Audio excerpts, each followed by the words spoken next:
in there, Squidward. It's all part of the job. The beginning after the end, episode 10 has dropped, and you know, it wasn't horrible. Like, you can tell they chose scenes that were meant to entertain from something that was entertaining. Again, I haven't read the novel. I'm not going to until probably I have time, and right now I'm really busy, so I don't really have that time. But I can see very well that this series had love in it once upon a time. That love is not here. But they're at least trying to pretend that it is. So we basically get to the auction house, and this is a scene that, you know, his dad is here, and just look at this animation.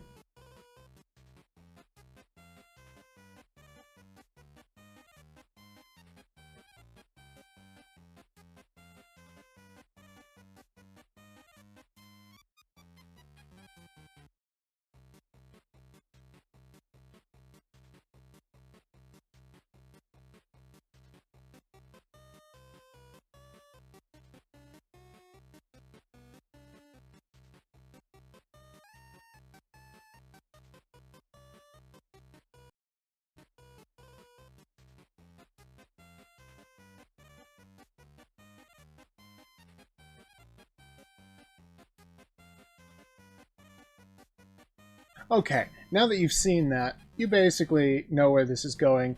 It's bad. The animation, they didn't even animate anything. Like, two things slid onto screen and their mouths move whenever they talk. Like, okay, I'm doing more animation than they did right there. Like, my eyes move, my mouth moves. Okay, that's already more than them. Oh, my eyebrows just moved. Oh no, I'm beating them.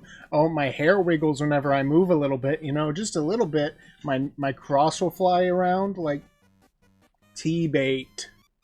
You deserve better than this. If you don't get remastered, like, by a real studio, I will be disappointed.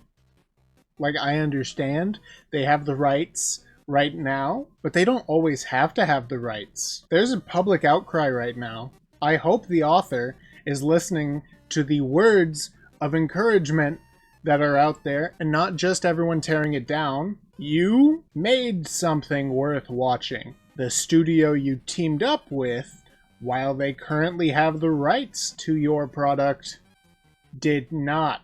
Anyway, they're at the auction house. Auction is happening.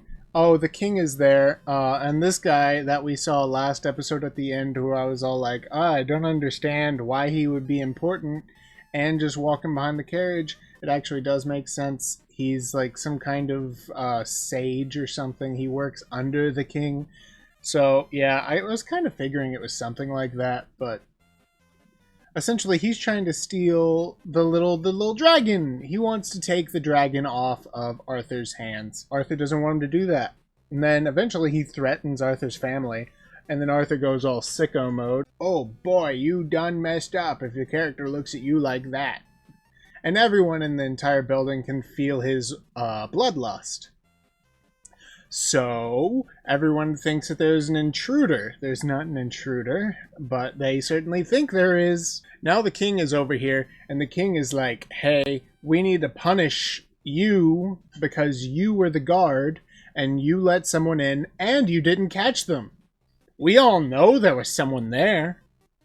We felt the bloodlust. Where is the guy? You didn't catch him? Now you need punishment. So, naturally, this guy, who is, you know, losing this honest, just like staring down competition to Arthur, and he was scared, and he was trembling on the floor, he's all like, oh, I see. Now I have the social hierarchy. He can't beat me socially. So he uses this social hierarchy to try to steal the dragon again. Not knowing it's a dragon, he just thinks it's some kind of special reptilian beast. At least that's what it seems. And Arthur goes sicko mode again, but this time way more sicko mode. He basically pauses time, after that little display of, what can I say, guards flying at the character, and then the same amount of frames and animation that should be used in like typical greeting scenes being used to flip the guys onto their back and then falling over.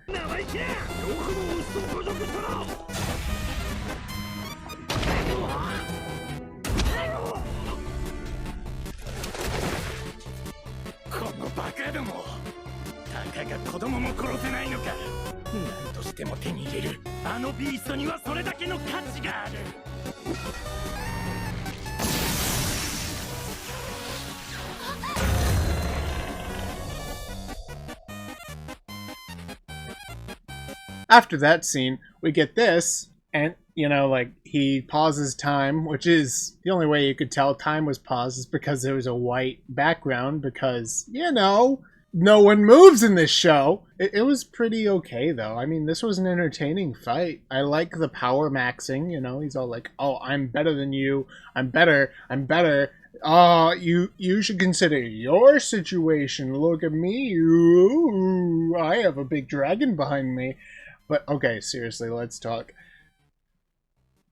I can't stress this enough, get a better animating team. I understand you can't right now. You're in contract. But as an author, look at me. I'm telling this author right now, you have to get this first season remastered by a real studio. You have to. There will be a public outcry to watch the series again if you do that. People will be so excited. Because this isn't a bad show.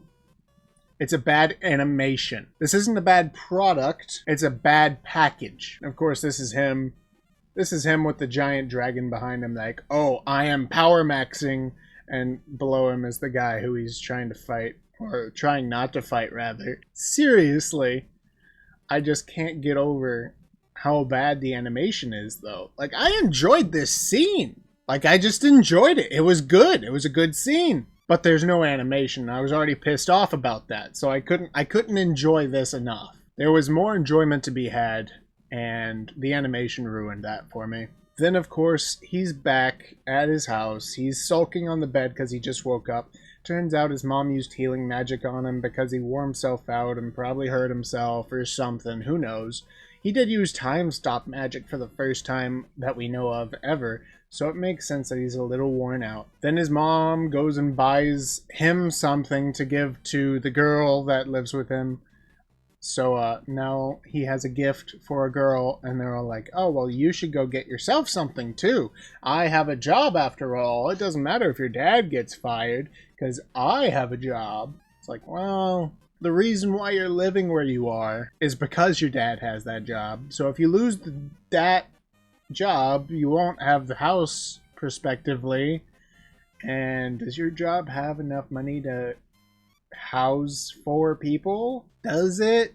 Well, anyway, it doesn't look like they're losing the house. So maybe sympathy? I don't know. Then the king's guy, he's not the king, but he's a guy under the king. Some kind of mediator, some kind of dealer, professional guy who's basically the incarnation of, it's just a job, kid. And like, I'm following orders. You know, this guy. He's that incarnation. He's all like, okay, I know, we did something bad, but money bag. Here, look, I have money for you. Money? Ooh, you want the money? And Arthur's basically like, the right move here is to settle down and apologize. So that's what I'll do. But seriously, this guy is literally just like incarnate of, I'm following orders. I can look tough because I have the king at my back. But like, this kid is going to mess you up, dude. He's not going to, because he's nice.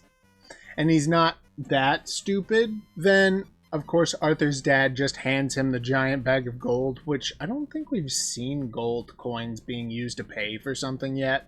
So far, they've all been silver. So I'm assuming this is like a lot of money. So, hey, Arthur's kind of rich now. Let's go. Not only is he powerful, and he's hiding that fact, he's also rich. Yeah.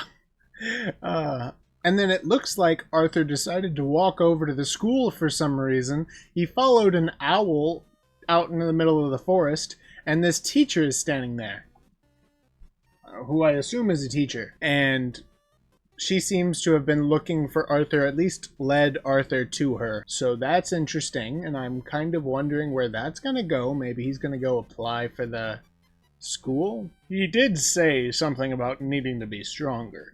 So, we can only guess where that will go. What do you guys think of this episode? Do you think I'm right and TBATE needs a new animation team and to remaster the whole first season?